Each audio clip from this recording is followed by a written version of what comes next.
Hey guys, real quick before we get into what I imagine will be one of the greatest YouTube videos ever produced, I wanted to let you guys know I finally have merch available. It took me way too long to jump on this bandwagon, but in return I've commissioned some killer designs, and since I figured no one wants a plain old picture of my ugly face on their body, I tried to make sure my stuff looked more like band or video game merch. If you'd be so inclined as to check out my Teespring store, I've got shirts, hoodies, tank tops, stickers, and anything else you could imagine. If you're interested in copping one of these designs, I'll have a link in the description, and with the shilling out of the way, let's get on with the show. Well, we are back with another collection of titles not afraid to ride Resident Evil's coattails. In the last video, I was trying to deliver a combination of the obvious heavy hitters and the not so known about hidden gems, but I think this time around I've assembled a particularly all-star cast for you, so sit back, relax, and prepare to have a whole lot of survival horror goodness delivered straight to your face as we take another long and deep look at the wild world of RE clones. Won't that destroy his brain cells and prove fatal? It might, but we must follow the clinic chief's orders. Galerians is a series that has always been on my radar, but for whatever reason I just never got around to playing it, which is a real shame because there's some absolutely killer ideas being implemented here. It's a lot like your typical survival horror title, but crossed with that one scene from Akira where Tetsuo has to escape the government hospital he's being kept in.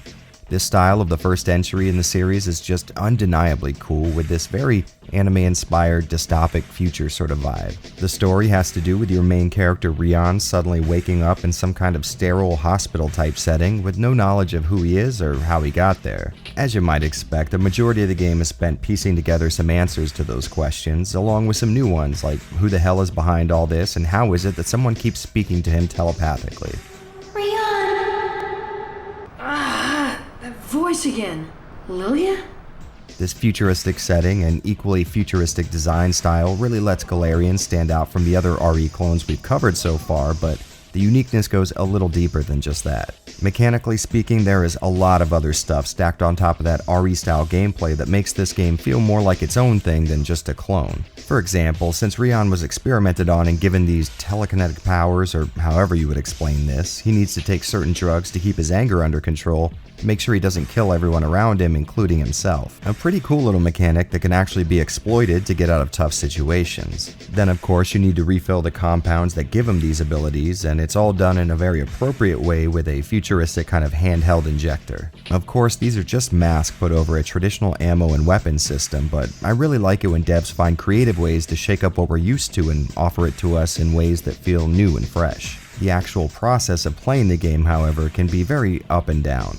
While I love how nimble they made Rion in this game compared to your typical STARS member, I am left wishing that speed was a little more consistent. What I mean by that is Rion can run really fast, but he turns even faster, and what that means for a game that uses tank controls is you're gonna have to take some serious time getting used to the idea that you run in one speed but turn at another. So for a while you're gonna be overturning a lot or even pulling 180s on accident. The enemies in the game are all kinds of stuff you'd expect to see in some kind of underground experimental psych ward like armed guards, hospital staff, and of course miniature mobile suits. But their ability to knock Rion down and stop him in his tracks while doing not very much damage to him really doesn't jive well with that run speed I was talking about earlier. Actually exploring your environment, collecting keys, and solving puzzles is all very fun, which shows me the game's developers really understood the source material they were basing their IP on, but the first real boss fight was so goddamn frustrating I ended up turning the game off on 2 separate occasions.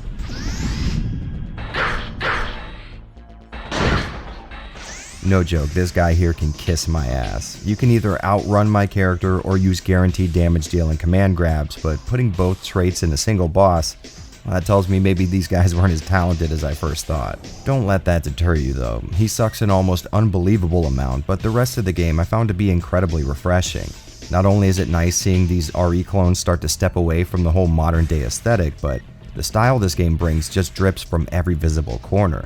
Of course, you will remember I said this was a franchise earlier, so how does its PS2 sequel fare?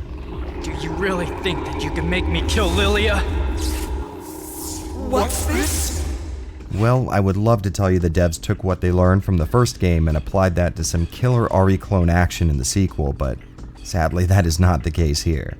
Galerians Ash resembles Resident Evil about as much as Well, I guess RE Village resembles Resident Evil. So no, we're not going to spend a lot of time on Galerians Ash because this is an RE clone video, which is a real shame because it's honestly really fun. It takes on a more fast-paced third-person shooter type of feel, and the story is pretty damn cool. I think it does lack the dark and depressing nature of the original, but there's some of that old DNA in Ash for sure. The beginning of the game has you taking part in this Groundhog's Day type of cycle that has you reliving the end of the first game over and over again, and I thought that was really cool. For some reason, after this first section, some cutscenes turn into what a really smooth PS1 game might have looked like, and it took me a while to figure out that they were just using scenes from the Galerians CG movie for cutscenes, and any part of that movie they couldn't fit into their story essentially gets this treatment, which genuinely had me laughing at my screen. Not because they look bad, I mean, they do, but I was more laughing at the blatant laziness of it all. You really do have to appreciate this level of work avoidance. And in the end, I think while I would have certainly preferred a sequel that expanded on the RE clone gameplay of the first, a fun third-person shooter isn't the worst thing in the world by a long shot. So I guess my recommendation would be that you play the first game for its super awesome, dark cyberpunk take on Resident Evil, and play the second only if you really like the first game's world and characters. Or I guess if you really like the idea of doing this to your enemies, which you probably should.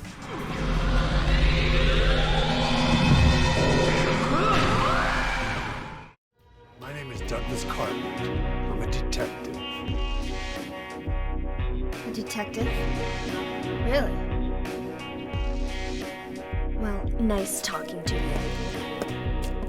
And what list of Resident Evil clones could possibly be complete without mentioning the series that did it better than anyone else? Silent Hill in its infancy was supposed to be Konami's big-budget Hollywood action answer to Capcom's success with RE, but since the Big K put together a team of misfits who didn't really fit in, they ended up with a game as unique as the people who worked on it. Now, it's worth mentioning that I already covered this entire franchise here on the channel with my Silent Hill retrospective, which is a not-so-subtle hint to check out the link in the upper right-hand corner of the video. And since I already dove about as deep as I possibly can into the series, well, I'd rather give you a list of games that most mirror that RE style of game design. Now, I am fully aware that there are already people just blasting me in the comments section, but keep in mind this is a series that I only recently played to completion in every single conceivable way possible.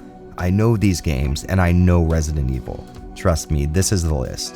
Or at least it is until you put together your own.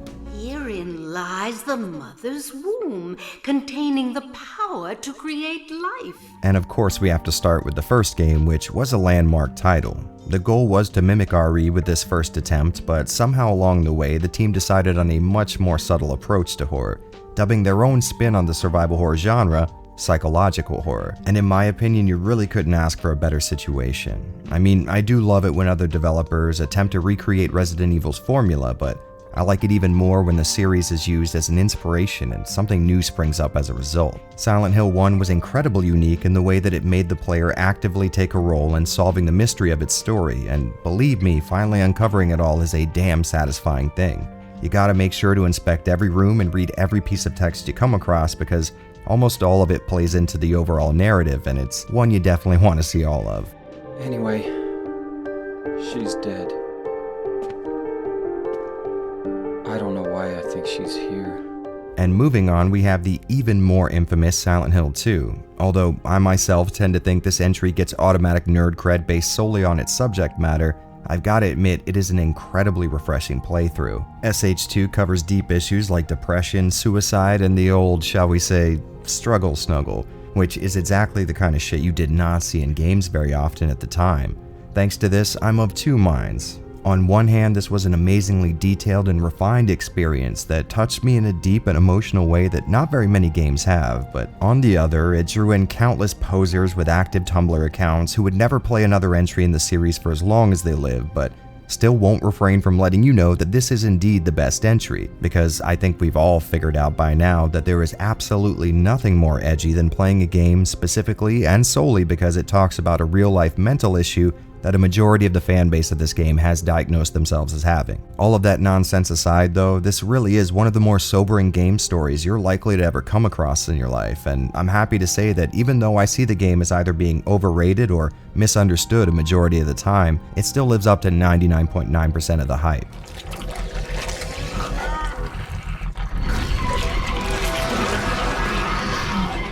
And up next, we have what is, in my opinion, the absolute best horror game ever conceived. Silent Hill 3 takes every single aspect of the previous 2 games and polishes them to a mirror-like sheen. What you're looking at right now is psychological horror defined, and I don't think you're likely to ever come across a game that has had more love and care put into its production, bar none. I genuinely beat this game about once a year, and each time it floors me. The story's to die for, and if you ask me, the main character, Heather Mason, is one of the most well-written fictional beings ever put into an interactive medium. If Silent Hill is even remotely on your radar, you are legally required to play up to at least this point in the series. Hey, I don't make the rules, but I do enforce them with an iron fist. Make sure, no matter what order it takes you to get there, that you play this game before passing judgment on any other SH title. It really is the series in its absolute best form, and, well, I guess that means it's a little bit of a drop from here.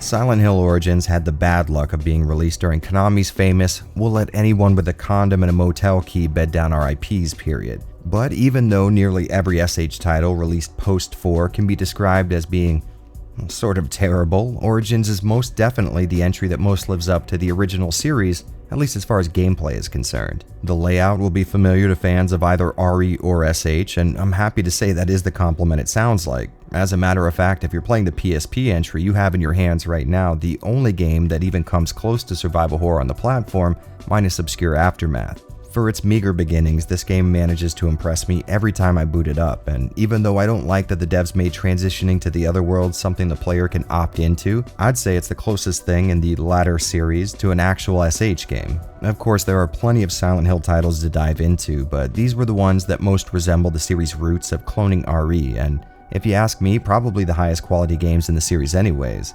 So even though it doesn't really need to be said, Resident Evil fans looking to keep those survival horror flames burning have a wealth of content to find here in this foggy little town.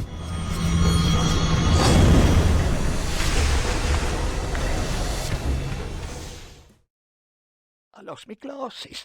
They was chasing me. I can't see nothing without my glasses. You know, the best part about working on a video covering RE clones is getting to play quite a few games I've never really tried out before. And even though Cursed: The Eye of Isis has been on my periphery for a while now, until today I've never actually played it for myself, which I will go ahead and say right now is a crying shame. Cursed starts out with our main character, Darian Dane, whose name sounds like a rough draft 70s porn star handle, showing up to the Museum of Natural History to meet a colleague. He gets stopped at the front door by the police, who tells him he can't enter because of an ongoing investigation, but then they immediately just walk away, allowing Darian to just stroll right through the front door anyways. Now, sir, please go home. My officers will deal with the situation. Once actually inside the building, we find some strange shit has most definitely been going down. The intro shows us that earlier in the night, a thief tried to steal the centerpiece to a brand new exhibit concerning Isis and Osiris. Doing so apparently unleashed some kind of malevolent energy, a curse perhaps, and it's wreaking havoc all over the place. Darian gets his first whiff of what Isis is cooking when he comes across a corpse, only to watch a yellow gas or energy enter the dead body and reanimate it, turning the poor guy into a pretty cool looking monster. From here, Darian meets up with one of his father's closest associates, who warns him that this energy corrupting things inside the museum is tied to a curse that Darian's dad accidentally unleashed on his entire bloodline. This curse, or possibly the process of trying to defeat it, eventually turned his dad into a raving lunatic, and now apparently the task of ridding his family of it falls to Darian. Honestly, this story felt like a massive breath of fresh air for me. Now, you guys know I love a good zombie outbreak in a small to medium-sized town or city type of tale, but this game feels like one of those old adventure serials that inspired the Indiana Jones movies. But here's the real kicker. It so closely resembles one of those early black and white mysteries without making me feel the goal was to satirize the concept. It seems like when developers go for this kind of a narrative, they can often make their work feel like an extreme, over-the-top and exaggerated form of the source material they were working from, but Curse has a very genuine and earnest feeling to it. The story sets up this cool little mystery, and all the notes you end up finding essentially spells out a script for one of those old black and white films where an archaeologist goes a little too far in the name of discovery and opens some sarcophagus, unleashing a powerful entity of some kind. I really like this story, and because you don't see this kind of a setup too often outside of point-click adventure games, I have to recommend this game on its story alone. You really aren't going to get this anywhere else. But a game can't live on story alone, so the question is, how does it play? And that's kind of hard to say.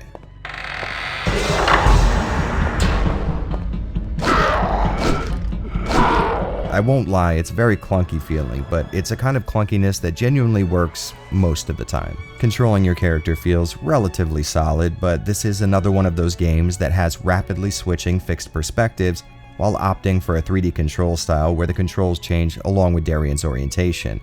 I will say though, they work really well here because the developers obviously tuned them to the environments you'll be exploring. Darien's turn radius might be a little wide, but you'll almost always be in an area that accounts for this because most locations have a pretty wide open floor plan, allowing you to move around with ease. In my last video, I figured Obscure might be the best implementation of this 3D control style, but I think Curse might beat it by a narrow margin here. When creating the combat, the team at Asylum Entertainment must have been playing a lot of Eternal Darkness because we see its limb targeting system make an appearance, but I'd go as far as saying it actually works better. Holding the right trigger lets you aim, and hitting the left trigger will change where you're aiming at. Once you're aiming at something, you'll see a reticle appear, and waiting till it lines up perfectly will ensure your shot doesn't miss, and I think it might also make it a little more powerful, but I'm not sure. This system by itself actually works perfectly, but that jank I mentioned before is almost all found here in the combat. First things first, firing and hitting your target feels great, but having to reload afterwards is where the whole thing falls apart. Your reload animation is the most fickle thing I have ever experienced. You can walk around avoiding attacks and Darien will still continue to reload, but God forbid you even inch near that run button, because if you did, well, you just canceled your reload, and the same thing goes for taking damage. Something that'll be very hard to avoid since you can't run without accomplishing that goal. Now, it's pretty common to see something like this, so I'm not too mad about it, but where I really start to get frustrated is when that animation seems to have finished perfectly, so I run to the perfect sniping spot, line up my target, wait for the reticle to align, and as soon as I hit fire, Darien starts reloading. I had this happen to me so damn much it's not even funny, and each time I could have sworn the reload animation was finished before I ran or took damage. On the plus side though, the game gives you an option to reload outside of the menu with a manual reload button, and I was doing this non-stop to make sure I didn't run into that issue again. Outside of that, you'll definitely notice the telltale signs of a not quite AAA development budget, but nothing ever feels broken or unplayable, which is really nice. I will say I didn't like how there wasn't much of an invincibility window directly after taking damage, so you might find yourself in a situation where you take a lot of hits rapid fire without much of a chance to do anything about it.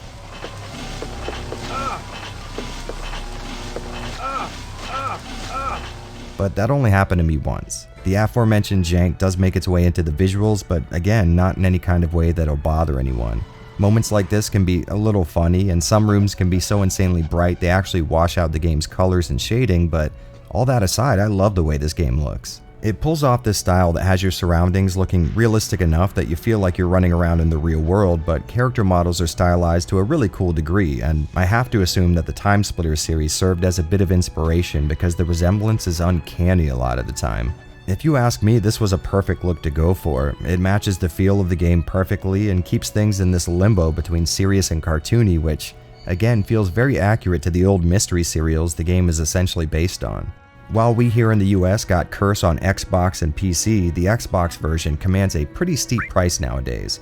I would have really liked to try out this console version, but I'm not made of money and I haven't modded my Xbox yet. But as luck would have it, it is available on Steam, and I just so happened to stumble across it for a cool 50 cents about 5 or 6 days ago. The good news is this game installs and runs fine on Windows 10 and even recognizes modern USB controllers. You'll have to go in and set your own key bindings, but that's not too big of a deal. For some reason though, not all of the game's functions can be set here, so you're still going to need to reach for your keyboard to get to the pause screen or change pages on text pickups. The console version of this game seems to support widescreen, but on PC I couldn't get it to go past 4:3 without stretching the image. If you're looking to go past the relatively meager resolution the game supports out of the box, you can mess with its .ini and input your own custom resolution.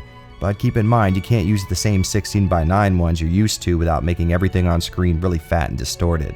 Well, all of the technical stuff aside, I really can't recommend this game enough. It has a great look to it, an amazing atmosphere, and a uniqueness you really don't see a lot, especially in this genre. If you're looking for more of an in-depth type of coverage, I'd like to give this bad boy the full Avalanche Reviews treatment, but until I get around to it, my buddy the Dolly Popka has a review of the Xbox version up on his channel, and I'd really recommend you check it out. He goes into much more depth than I can here, plus he's an adorable little scamp, so give him some love, and more importantly, give Curse some love. Coming from a guy who's played nothing but Resident Evil clones for the last 2 months, this game really stands out as being uniquely fun and having a boatload of heart, which is exactly why I heavily recommend you guys give this one a try. When it comes to non-RE survival horror, this is easily one of the best titles you can get your hands on.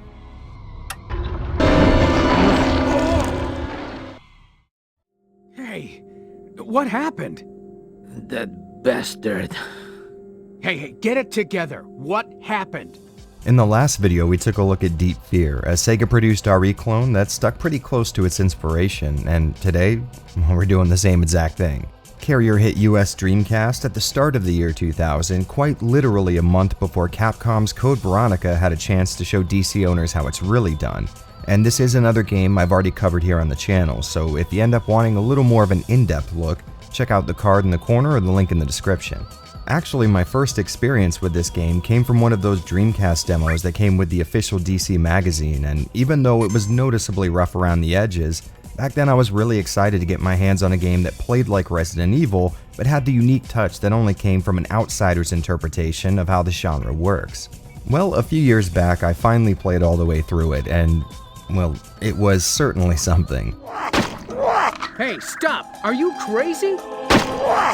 The game starts with a surprisingly interesting story concerning limited resources and the entire world essentially breaking up into 2 warring coalitions. You play as a member of the Spark team, which is like Jaleco's Walmart brand STARS, and you've been sent out to the US's biggest wartime weapon, the Heimdall, a nuclear-powered aircraft carrier that might as well be a mobile continent in itself. You were sent out because no one can get in touch with the damn thing, and the powers that be are understandably a little worried that it may have fallen into the wrong hands. Once your chopper gets near the Heimdall, it's immediately fired upon, forcing an emergency landing, and things only get worse from there. Just like the Obscure series, everything seems to have fallen prey to this weird plant-like infection that has both covered nearly every surface of the ship and turned its crew into these weird plant-monster hybrids. And after hearing that basic setup, if you've even walked past someone who knows about RE1, you're likely to finish the story in your head with a pretty good degree of accuracy. The gameplay is about what you would expect from an RE clone. Exploration tops the list, just above trying to survive a ship filled with monsters. Tank controls will be getting you from point A to point B, and in a straight line, these controls might feel a little more responsive and quick than most old school RE titles. But when it comes time to take a corner, Jack's crazy wide turn radius can make for a very difficult time. That complaint standing, honestly the game feels really good to control most of the time thanks to the environment consisting mostly of long straight corridors and hallways. Combat in Carrier works in the expected way but with a cool little twist. In your standard survival horror game, a shoulder button needs to be pressed to aim your weapon, and the D-pad is used to move your aim up or down and turn your character left and right. The same thing applies here but with a very slight difference. In Carrier, letting go of the up or down direction won't have your aim returning to center, which is usually straight ahead. Honestly, I'm not sure why that seems like so big of a deal to me, but for some reason this blew my mind when I first played it all those years ago. And to further compound this, to be totally honest, combat really isn't built around this mechanic, so you'll only ever notice it when you either fight some of the swimming enemies in the flooded sections of the ship, or you accidentally hit a diagonal when aiming. In my opinion, the game drags on a lot longer than it needs to, but it can be pretty fun some of the times. And of course, you're gonna have to understand a lot of that fun needs to be had in spite of the jankiness that obviously comes with any title from Jaleco. It's clear these guys knew enough about Resident Evil to copy some of its systems, but not so much about it that they could get them all to work together perfectly. So you'll find yourself in a lot of situations where you'll say get your ass kicked thanks to an obscuring camera angle, or spend way too much time trying to figure out exactly what the game wants you to do in order to drive the story forward. To save myself a little time, I'll just say it feels like a budget title. Jaleco also made the Vampire Hunter D game I covered on this series, and I would say it's a damn near mirror scenario here.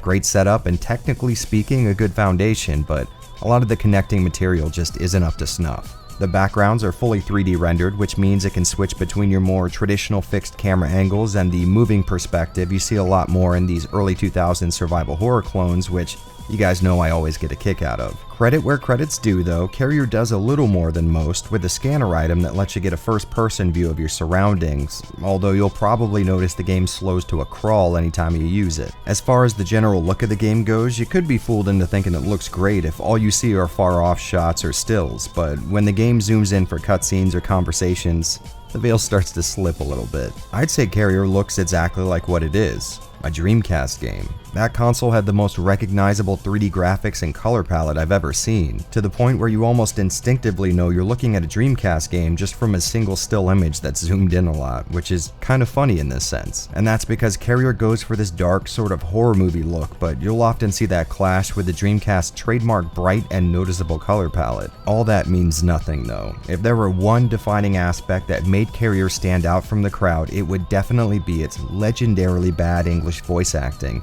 And if you know survival horror, you know exactly how bad voice work needs to be for it to stand out in this genre. Honestly, think about it. Can you name a better, more emotional scene than Jack yelling "Colonel" a whopping 3 times in the same key and cadence, all in the same sentence? Don't make my death meaningless!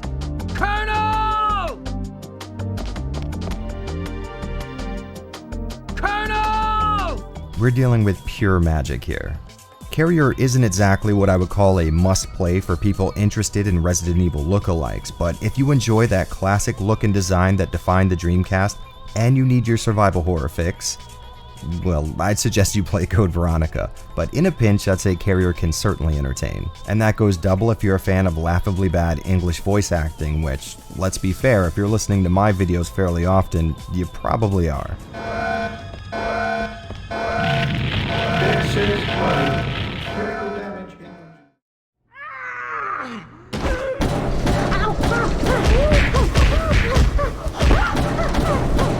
When it comes time to start really talking underrated survival horror titles, there are 2 names that come up 9 times out of 10. And the crazy thing is, okay, here we go. I have never played Rule of Rose or Haunting Ground. I know, some fucking expert on the genre, right? Well, the good news is I've officially taken steps to remedy that problem. I started with Rule of Rose because, well, I don't know about you guys, but I'm not letting alphabetical order make all my decisions for me, and instead of leading you guys on until the halfway point of this little piece, I'll let you know straight up, this is one unique, top-rate, world-class education on exactly how this genre's done. And if it sounds like I'm a little bit surprised, well, that's because I am. See, when a game starts getting all this cult-following type of love, I tend to default towards skepticism. Not sure why, but I've just always been that way. And luckily I was proven dead wrong here. But let's take care of some business before we get into that. In Rule of Rose, you play as Jennifer, a teen on her way to some orphanage. Once there, she follows a young boy to a graveyard on the property where she digs up a blood-soaked sack, likely containing whatever these creepy-ass kids were stomping a mud hole in earlier. Shortly after, these super creepy kids show up and just bully the hell out of Jennifer. They push her into the coffin, and next thing she knows, she's aboard this disheveled airship where some kind of cabal is formed between the aforementioned kids, called the Red Crayon Aristocrats. A name so damn good, I absolutely refuse to believe there's not some college jam band out there that hasn't already taken it. Jennifer finds out there are a few adults on board, but they're not exactly what I would call reliable.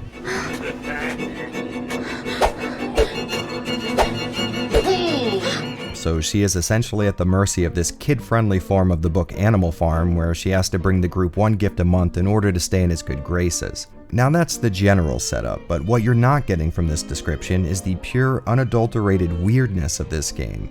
It plays like a relatively by-the-books RE clone, but the scenery, story, and symbolism all point towards it being more interested in the Silent Hill side of the survival horror dichotomy. The game has this David Lynchian dreamlike nature to it, and like SH, it's not afraid to pull some seriously disturbing shit.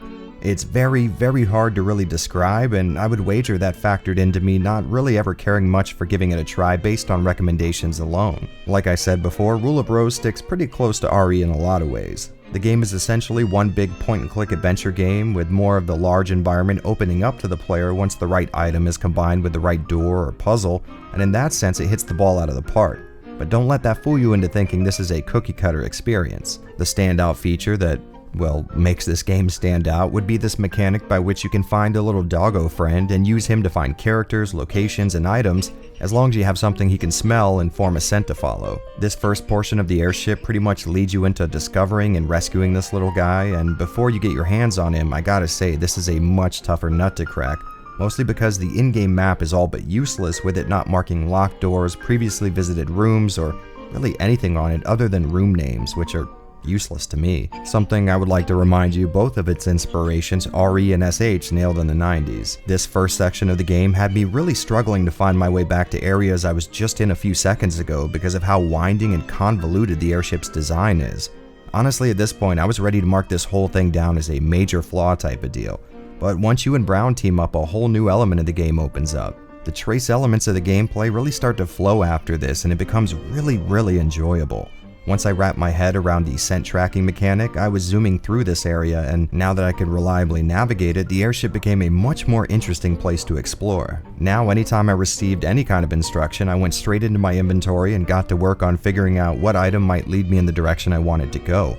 I went from struggling to remember room layouts and routes to really enjoying the act of exploring this Zeppelin-looking thing. To perform that exploration, your standard for the time 3D style controls were used, but these have a much more polished feel than you're usually used to, and it's clear they were perfectly tuned for the game, only really giving me trouble in the first boss fight where I got stuck between him and a camera change that really messed with my attack strategy by turning Jennifer around right when I got near. A problem, ironically enough, that would have been solved with tank controls, and no, I will not stop simping for them. There is combat in the game, and much like any other self-respecting survival horror title, it's rarely necessary, and believe me when I say you'll be glad for that when you actually decide to engage in it. To say it's clunky just would not get the right point across. Jennifer is for all intents and purposes a complete wuss who couldn't swing a melee weapon if her life depended on it, and it often does. The enemies I've come across so far have either been these very disturbing, faceless children, or variants that for whatever reason have rabbit heads on them, so I guess take that for what it's worth. Like I said, you won't exactly be pulling off any massive damage-dealing combos or sick one-frame links, but on the plus side, Jennifer can take a lot of damage, or in this case, hugs, I guess, so it does sort of even out. And I'm happy to say Brown the dog is utilized pretty well too, with him picking a target and barking at them till they cower in fear, leaving them open to free hits. Honestly, I wouldn't even put this game's combat in the same league as the admittedly bad melee combat in early RE games, but since most fights can be ran from and the enemies aren't exactly doing much better than Jennifer at it, it all kind of works itself out in a weird way. I'd say more than anything you should be playing this game for its very effective dreamlike approach to disturbing horror. Throughout my playthrough, I saw things that didn't seem to hold any coherence to the plot or game world, which made things way more creepy. The standout instance being a part of the game where the young communist club charges me with finding an escaped rabbit named Sir Peter. I spent a damn long time tracking that bunny down, and in the meantime, the terribly creepy janitor guy wrote a book about him, and I started developing this kinship since we were both trying to get the hell out of there, until I found a group of those damn weird kids just beating the bloody hell out of it with sticks and brooms.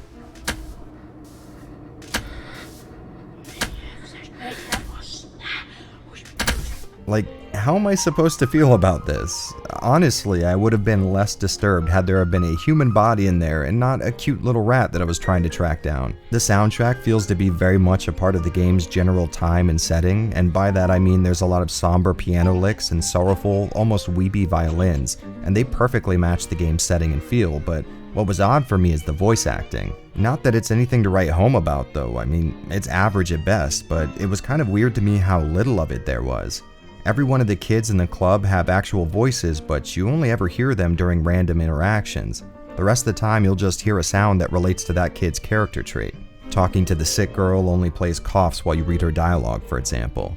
This really wasn't an issue for me, but at this point in the PS2's life, this kind of cost-cutting measure just wasn't seen a lot, especially since SCEA themselves were footing the bill for development, which kind of makes me feel like it was a purposeful inclusion. Now, why they would do that, I'm not really sure, but it seems odd that it would be left out in a game that had a pretty decent budget for the time that it came out. I was really pleased with the look of this game. It hits this really nice middle ground between realistic and stylized. I'm not sure why, it just really does the trick for me. My only real complaint being the constant static filter that plays over the screen. You guys know I've never liked this approach, and for some reason it was everywhere you looked back in the PS2 era.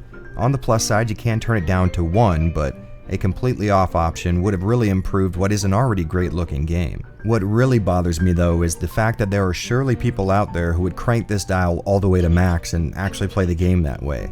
To be totally honest, that might be scarier than the premise of the game itself. Rule of Rose is an automatic recommendation for me. Being such a fan of psychological thrillers like Silent Hill, I thought I was nearly impervious to being disturbed by a video game, but the pure insanity of this game most definitely did just that. On the downside, I do get the feeling that this is all heading towards some kind of Silent Hill 2 tier, Jennifer is just reliving some terrible event that she tried to suppress for too long type of deal, but in full disclosure I haven't finished the game yet, so I have no idea. To be totally honest with you though, the rest of the game could just be sliding block puzzles set to easy listening tracks, and I'd still love it. It may rely pretty hard on the inherent creepy nature and automatic repulsion that comes from seeing small British children in school uniforms occupying a dark room, but hey, that trope works for a reason, right? So long story short, you should have already tried finding a way to play Rule of Rose for yourself. I slept on this one hard for all these years, but you should definitely learn from my mistakes. Nowadays, you really don't come across a lot of games that put you in that Silent Hill state of mind anymore. Hell, you can't even find any in the modern Silent Hill series. So what I'm trying to say is Rule of Rose is incredibly effective as a horror game that wants more to make you feel uneasy than it wants you jumping at quick audio spikes, which I really appreciate. And as far as this little Resident Evil clone project goes, this one stands as one of the best playing, most atmospheric, and all-around most well-polished titles on the list. So in honor of this sleeper hit, I'll be putting a paper bag over my head and standing outside a neighbor's house while beating a bloody burlap sack. You know, just to see what they do.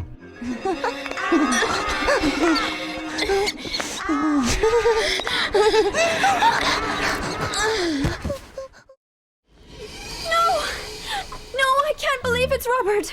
No! And since we've already covered one Dreamcast RE clone in this video, I don't see any reason why we shouldn't do another one. And what better property to convert into an RE clone than an equally famous Japanese horror franchise? Oh yeah, and once again, I've already covered this game in length here on the channel, so if you're a little interested in giving that a watch, you know what to do. The Ring Terror's Realm hit Sega's doomed last console the same exact month as Capcom's RE Code Veronica, and I would just love to tell you guys that they share a similar level of quality, but that is just flat out not the case. This was very clearly a budget production staffed by people who may not have been the absolute best in the industry. Nearly every aspect of this game is flawed in some kind of way, and I know that makes it sound like it's not worth playing, but that couldn't be further from the truth. And to further cement that case, let's take a listen to the genius level sound effects Asmik decided to include in the title screen.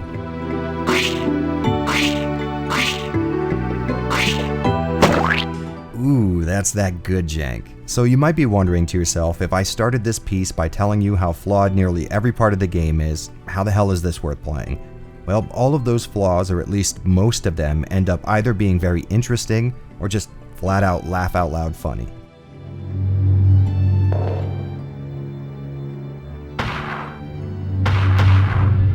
For example, both the English translation and voice acting are in a league of their own in terms of terribleness, but come on, you can't tell me this isn't funny as all hell. Like, hey man, what's happening here? Hold on a moment, sir. I know the two of them, they're friends. And sure, the combat may be god-awful, but it's a little hard to get mad at a game that lets you fire a rocket launcher at a shaved baboon. Listen, the point is, the game is the stuff memes are made from, but it seems like the gaming public just hasn't got a hold of this one yet, or it would have already achieved legendary so bad it's good status. Alright, so we already know it's wacky as all hell. Let's dive a little deeper. The Ring is the story of Meg, and specifically it starts with her driving to her boyfriend's house for a nice little date night. But it seems like he won't be joining her for that date. Kind of a slight case of death. Now, you'd assume an event like this would scar Meg for life, but you know what's even worse? Starting a new job at the CDC the next day and not only replacing your dead boyfriend, but also occupying his old office. Now, I'm not saying this was an obvious assassination for monetary gain, but this is exactly what it would look like if it were. So on her first day, Meg gets a call from her reporter friend, and he lets her know that the dearly departed was working on a Ring case, which is kind of interesting. This makes this game less of a tie-in and more of a continuation of the events in the movies. Apparently, the CDC got wind of the Sadako murders and got involved, leading to the discovery of this program simply named Ring. A few other CDC workers were looking into this killer app, and they died the same way Meg's boyfriend did. So to make sure there wasn't some sort of viral leak, the CDC fully locks down maybe 10 minutes after Meg settles into her new office. And the rest of the game is spent finding out what the hell this program is all about and who's behind the shady stuff going down in the CDC during the lockdown. Now this is where things sort of split into two separate games. The first gameplay experience is sort of a detective game that has Meg exploring the CDC, talking to her new co-workers, and figuring out what the hell is going on around here. And the second sees Meg opening the Ring program, which transports her to this post-apocalyptic version of the CDC building filled with these skinned ape and lizard-looking creatures. The detective parts of the game have zero fail states, and because of this you could say it's a little boring, but to be honest, they were my favorite parts to play through. I liked figuring out the story and interacting with the odd people Meg works with. Now that doesn't exactly mean these sections were amazing, but comparatively speaking they might as well be. The portions of the game that has Meg engaging in combat with monsters are some of the most frustrating experiences I've ever had in my life. When Meg runs around, it's insanely easy for her to get caught up on every little piece of the environment, and the enemies can be a nightmare to put down thanks to an inconsistent amount of hit stun per shot, and the fact that the auto-aim can sometimes have issues figuring out which is the biggest threat, the reptile abomination right at Meg's feet or the square inch of wall directly behind it. And I know that's some damning criticism, but the more survival horror parts of the game's design, like opening new areas of the environment to explore and unlocking more pieces of the story through puzzle solving, can be really fun and satisfying. The only issue is you will need to engage in combat in order to engage with those parts. If you ask me, the entire game could have been those detective parts and I would have genuinely enjoyed it, but if that was the case, I don't think I could have included The Ring on this list, so I guess take that for what it's worth. More than a video game, The Ring essentially acts as a physical list of game design mistakes for developers to learn from, but I'll be damned if it doesn't have enough heart to make those hurdles almost worth jumping for an actual player. After all, how many games can you say that you've played that crashed to some sort of command line prompt when trying to load a cutscene? If you're looking for a movie tie-in / RE clone to play, there are definitely way better options out there, but as far as creativity goes, I think there's something worth checking out here. So let's count this as less of a recommendation and more of a check this game out if you're looking for a good laugh combined with a slight chance of enjoyment.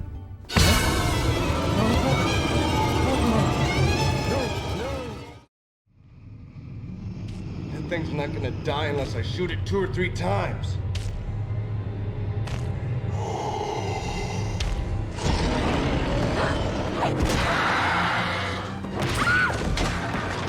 And without a doubt, we absolutely had to touch on one of the most interesting concepts I think I've ever seen before. Sure, Parasite Eve gets a lot of praise for being equal parts survival horror and turn-based RPG, but, and this is a big question, is it? Really, what specific part of that game is survival horror to you? I'm genuinely asking the question, and no, I'm not talking about the story or the setting, they're both amazing. Honestly, Parasite Eve might be one of my absolute favorite video games ever made, no joke. I just don't see how very typical linear RPG game mechanics and zero backtracking equals a survival horror title. And don't you dare say it's because of its limited inventory, because if that's the case, I know a few Shining Force titles that might be up for the survival horror genre label. So why start this section with such a dumb and pointless rant? Well, there is a game that actually lives up to the survival horror RPG category, and for some reason it just never gets any praise. That doesn't sound very priestly. I am not a priest. I am a bishop. I don't give a rat's ass what you are. Koudelka on the PS1 delivers an honest 50-50 split between really cool RE clone and satisfyingly deep turn-based JRPG. And unlike Parasite Eve, the survival horror classification isn't just skin deep. The environment is a big creepy castle. You explore it incrementally while unlocking more areas with key items, puzzles, and story triggers, but when it comes time to get down, combat suddenly switches to a strategy RPG system, and honestly, it has no business being this functional. Battles are triggered randomly like any good RPG, and once you're engaged in combat, you'll get to move around the playfield one turn at a time, using items, casting spells, or attacking. You know, the typical assortment of options. The battlefield is certainly much smaller than your average SRPG, but I find with the limited amount of tiles, movement and positioning becomes much more important. In games like FFT or Tactics Ogre, positioning typically takes place over a much larger area, which means a bad move can be corrected by degrees, but in Koudelka, misjudging your enemy's movement range even for a single turn means an automatic hit. Characters not only level up by gaining EXP, but also from repeated uses of their weapons. This means you do best by picking a weapon and sticking with it from the beginning. Except the game knows that, and weapons break when they hit a certain threshold of uses, meaning Koudelka both rewards and disincentivizes grinding, and I don't know about you, but that sounds survival horror as hell in its own way.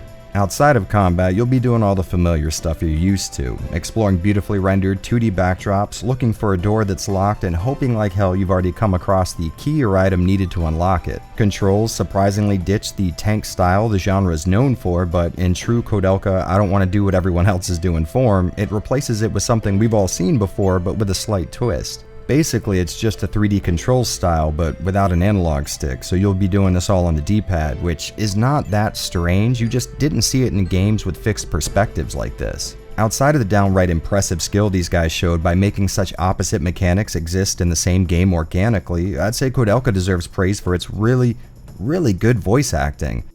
Was there no poison in your food? What are you talking about? Are you out of your mind? Those caretakers tried to poison and kill us. That's not funny. Granted, it's not exactly going to match up with today's standards, but come on, the game hit store shelves less than a year after RE2, and despite that game being one of my absolute all-time favorites, I think there's no doubt Koudelka takes home the prize in convincing VAs. Not only is this refreshing as hell to see for its era, but even today you might find yourself taken back by one of the more emotional performances. Honestly, these guys killed it every step of the way. Well, okay, so maybe not every step. If I'm gonna level with you guys, I think the whole random encounter thing, while totally fitting for an RPG, sort of gets in the way of the exploration and backtracking driven nature of an RE game. Sometimes you might get your hands on an item that may or may not open some portion of the environment, but backtracking to do a little investigating can be broken up by several battles. In the game's defense, I didn't find this to be totally annoying, since fights in the game are typically pretty fast paced and they're never too much of a challenge. But since your weapons break after so many uses, it's in your best interest to save them for boss fights. So now you're left with a choice. Do you make common and plentiful random encounters go faster, or do you lengthen the runtime of an average fight to make sure you can beat a boss? This decision is usually pretty easy to make, but I have this weird anxiety when I know there's some form of meter running in the background, and at some point the weapon that has served me so well is going to go the way of the buffalo. I can fully admit that very well may be a Jared problem though. And if it even counts as a complaint, I really wish this game lasted a bit longer. The crazy amount of really impressive CG cutscenes and vocal recordings take up a lot of disk space, so you might see the end of the first disc in an hour or so. That being said, I guess there are worse problems than a game being so good I just wish there were more of it. Another feather in its cap I'd say comes from the combination of its setting and atmosphere. The game takes place in Wales in the late 1800s, which I always thought was really cool and gets me one step closer to my ultimate dream, a survival horror game set in the Renaissance era. Seriously, how damn cool would that be? Instead of using green herbs to get health back, you could put leeches on yourself to get rid of all your bad blood. Getting back to my actual point though, the setting just oozes this supernatural ambiance and I love it. I'm not sure why, but the concept of demons and psychics clashing for a battle of good versus evil just doesn't set off any red flags for me if it takes place far enough back in the past. I was also really interested in the characters. Koudelka is some kind of cool nomadic gypsy psychic, Edwards is a not too smooth talking thief, and Bishop O'Flaherty over here, ironically, is no saint. Why all those liars and heathens are killed is none of my concern. It's really cool having an entire cast of anti-heroes. You never really get the feeling that they're here to save the world and everyone in it. Each one's just trying to accomplish their own selfish goal, and I don't know, I think that's pretty cool. Plus, most of the time, they can't stand being around each other, which is genuinely entertaining. Not until I encountered that monster. Yeah? And we're the ones who took care of that monster. Far be it from me to expect any words of gratitude from you. These guys are kinda like the opposite of Mary Sue's. Characters made mostly of flaws who only accidentally stumble into doing the right thing while robbing a house or something. This game absolutely deserves more fanfare. It's such a great representation of both of its halves, and it's the rare occasion where each side of the coin gets an equal share of the gameplay pie. If you haven't heard of Koudelka or never actually saw it running in real time, do yourself a favor and track it down. I know I'm going to sound like a broken record, but this is yet another game that used to commonly sell for 20 to 30 bucks, now sitting pretty at closer to 150 in okay condition. But I'm going off on a limb here and assuming everyone knows how to navigate that one bay all the pirates use. So don't let a little thing like the fickle nature of used video game prices keep you from enjoying one of the most unique and well-executed ideas to ever hit the PS1. It's an absolute blast to make your way through, and the best part is I think it can work as a bit of a gateway drug. Maybe your average survival horror fan gives it a try and figures out a little RE worship is all that's needed to ease them into the awesome world of strategy RPGs. And perhaps an SRPG player could use this to finally get him into the groove of playing survival horror games. Honestly, who knows what kind of power could be gained by finally joining these two warring clans together. Speaking of which, you wasted all of that food. What's wrong with you? Yeah. If it weren't poisoned, then I would have had some. Pardon?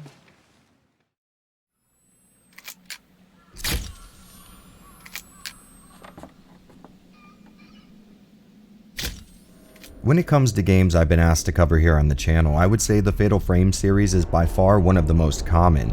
And to level with you guys, I honestly haven't touched any of this series since I rented the first one a year after it launched.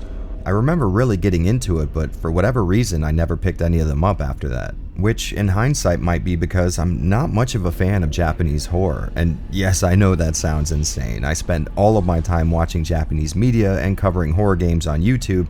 It sounds like a sure thing, but I just never got into the Japanese approach to horror. Maybe that's because the horror of most of these movies made in Japan is sort of up to the viewer to determine, and my big dumb American brain likes to have at least 8 bloody corpses on screen per every 10 minutes of runtime. Besides, the majority of the Japanese media I like to consume is a little different. It's what you might call the furthest thing from horror, and by that I mean it's mostly effeminate men playing high schoolers with impossibly cool haircuts beating the absolute shit out of each other. Except for that one time, it was the same premise, but the entire cast was made up by members of the group AKB48.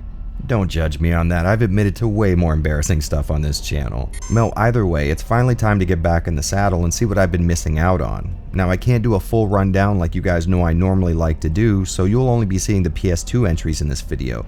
But let me know in the comments if you'd be interested in a full series retrospective, because that sounds fun as hell. Oh, and before we start, I gotta thank my buddy Galerians Games for being a sweetheart and lending me his copy of the first game so this video could get made.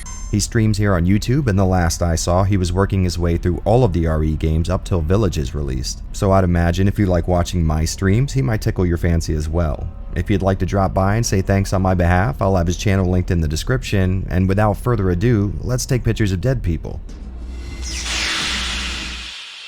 The first Fatal Frame is a wildly simple title when you really get down to it. These guys wanted to make a game that played like some early 2000s ghost movie, and that is exactly what they did. Like I mentioned before, I really didn't remember too much about this game because it's been so long, so when it came time to dive back in for this video, I was kind of excited to see if it stood up to my tarnished memory of its killer atmosphere, and I'm really happy to let you guys know it actually surpassed it. I sorta had my doubts going in because popularity tends to only increase how critical I am with the game, but Tecmo's RE meets The Grudge project really left an impression on me. The basic setup is it's the 80s, and your brother, who like you has always been able to see supernatural stuff, goes missing when chasing after someone else who also went missing. The last place where both of these disappearances occurred is the rumored to be haunted Himuro Mansion, so completely unable to see patterns, you take your anime-looking self right over there. The big defining hook with this series, if the name didn't already give it away, comes from the primary means you have for defending yourself against, I don't know, ectoplasm?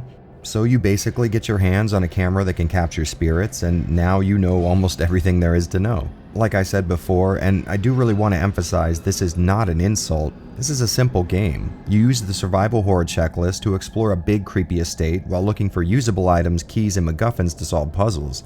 You fight ghosts with a Kodak and boom, there's your video game. You know, it's actually really nice to see a game that knew exactly what it wanted to be, and even nicer to see that it perfectly lived up to that ideal. In my opinion, this might be one of the most tight and satisfying survival horror type games you can get your hands on outside of RE. I'm not really sure how to phrase this correctly, but every element in the game just seems to work exactly as intended.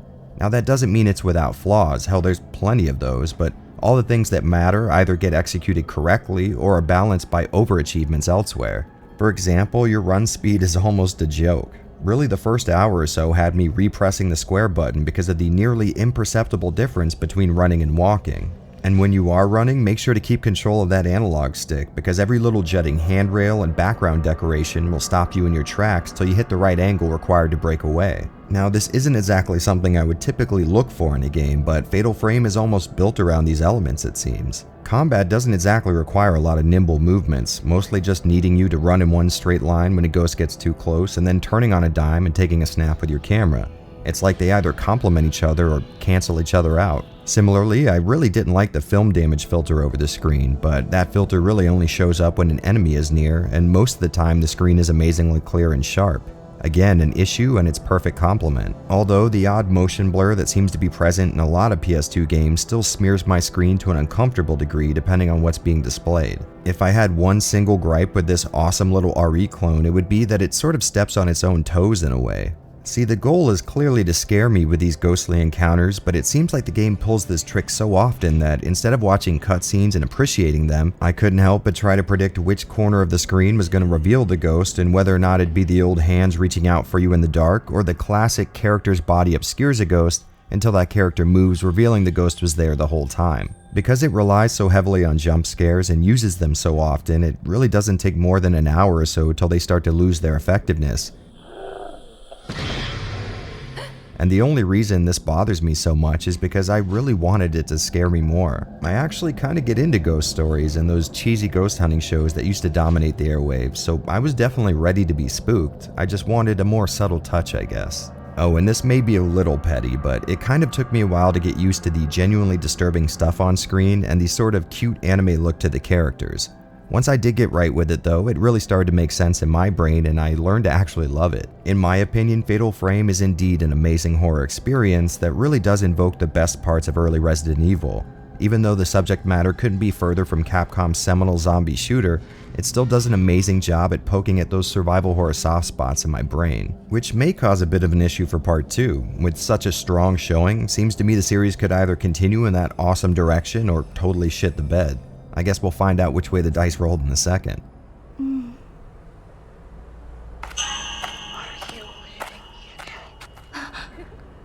If there is one thing in this world I love, and I mean truly love, it is a sequel to a video game that actually does what a sequel is supposed to do.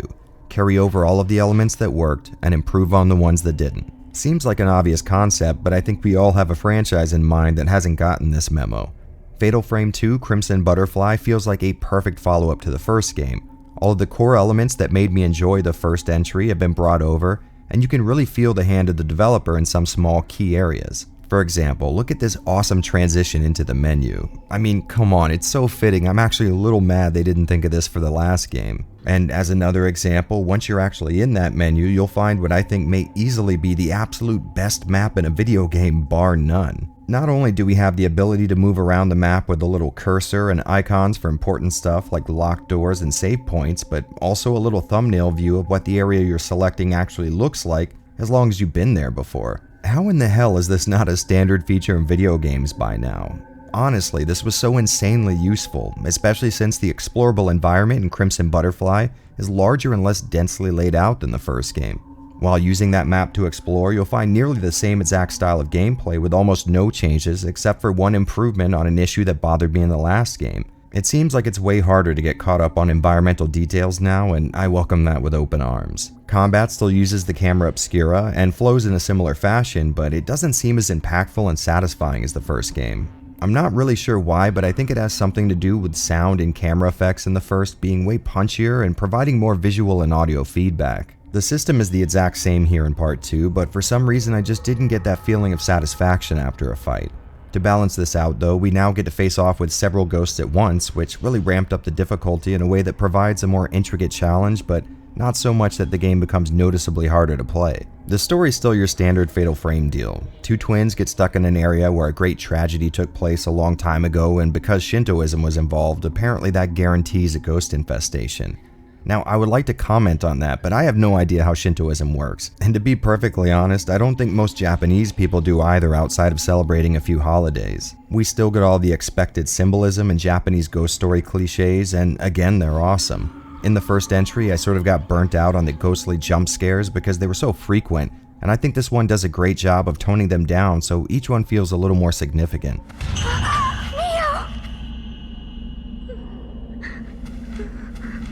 Mayu? Why?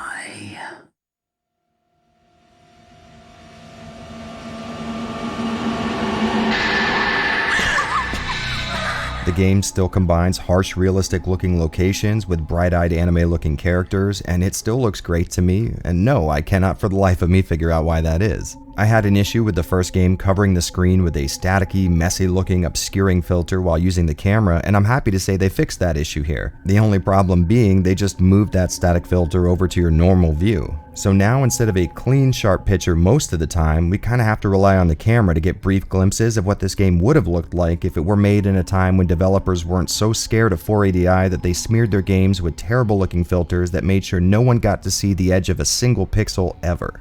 Because God forbid we ever got to see a sharp-looking picture on a CRT. On the plus side, the ghosts no longer distort your vision so badly that it gets hard to track them, something that didn't really bother me too much in the first game until I went back to compare the two. I was genuinely worried Tecmo was going to drop the ball here, and I'm absolutely thrilled that they didn't.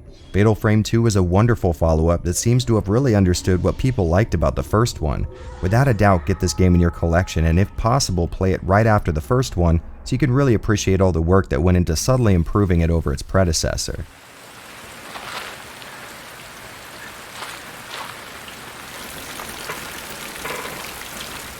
Fatal Frame 3 is kinda tough to talk about. I mean, on one end, we are getting that awesome Fatal Frame experience found in the first two, but at the same time, there's new additions that limit how much contact you can have with that experience. What I mean by that is, this game plays like a mix of the Fatal Frame series and the PS1 classic horror adventure game Clock Tower. Much like your typical Fatal Frame game, you end up in a derelict Japanese mansion filled with ghosts, and just like we all prefer, the goal is to explore this creepy place by finding keys and items while taking pictures of spirit orbs or whatever. But after a certain point is reached, your character wakes up from their SH4S dream, and the game becomes this mystery that needs to be solved, only it feels like your input really isn't required for these sections. Every time you wake up from a dream, you have to manually walk outside of your room and slowly walk down the stairs so the next cinematic event can be triggered, and I feel like these could have definitely just been cutscenes. Some of these triggers lie in other places in the house, but most of the time it's just in your living room, so I'm not sure why they couldn't just walk me down there themselves.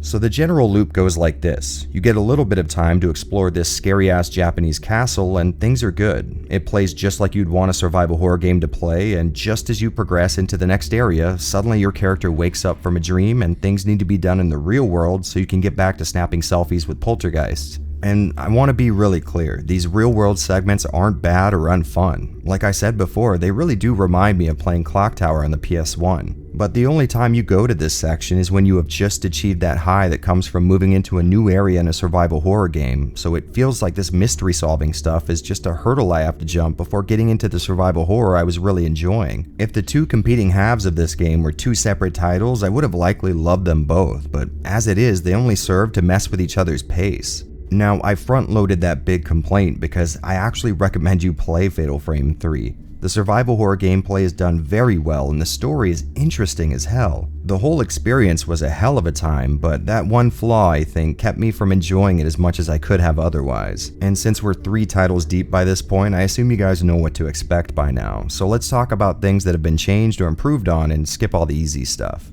And of course, me being me, the game's video output is at the top of that list. I certainly wouldn't say the last 2 games in the series were slouches in the graphics department. Each of them looked insanely good with a mix of clean PS2 pixels and post-processing effects that made for a fuller visual profile. But that being said, they both suffered from the same fatal flaw. They were both output as 480i.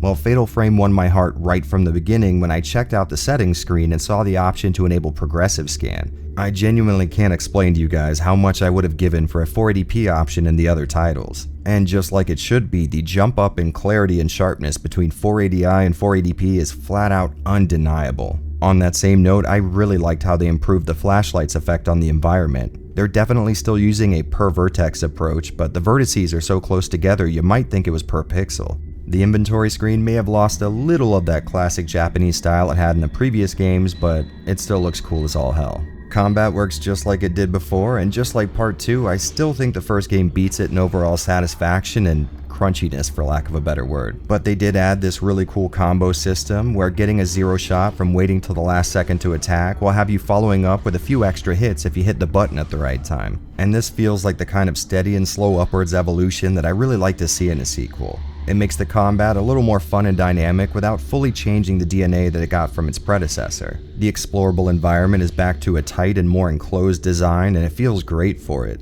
They did, however, change the camera use button from circle to triangle, which really tripped me up for the first hour. I feel like they really slowed down the run speed this time around to a noticeable degree, and if that weren't enough, there's this really annoying lag that comes from long startup animations when moving. Hitting a direction on your controller will see you moving long after it feels like you should because your getting ready to move animation has way too many frames in it, and the same goes for stopping, so when you release a direction, you'll see your character take an uncomfortable amount of steps afterwards. This makes accurate movement very hard, and it's the only part of the game that I thought got worse from parts 2 to 3. Okay, so I know that was a lot of complaints, and I'll let you know right up front that this is definitely the weakest of the trilogy, but I still think you should give it a shot. Even with those issues in mind, Fatal Frame 3 still manages to deliver very satisfying survival horror gameplay, and it does it while telling a really cool story. You will notice a few things that'll sour the experience somewhat, but the good in here is still enough that I'd say it still comes up in the green. And as a personal little side note, I really enjoy taking the plunge into this series. I mean, it's not every day you discover a survival horror franchise that's not only good up to the 3rd entry, but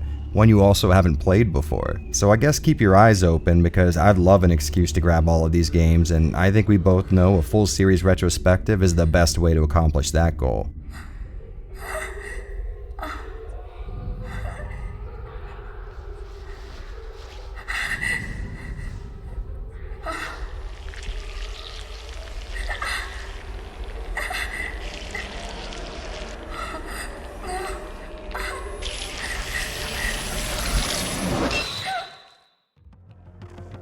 Well, I'm gonna have to call it here for today, guys, but don't you worry, we have barely put a dent in my list of RE clones, so expect to see me again real soon.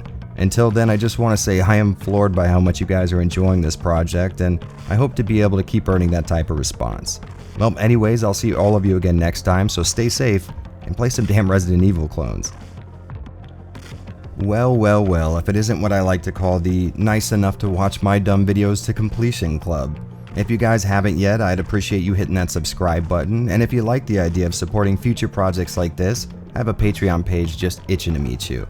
If not, I'll have some content linked on screen you might get into, but more importantly, you guys have yourselves a good one, and I will see you all later.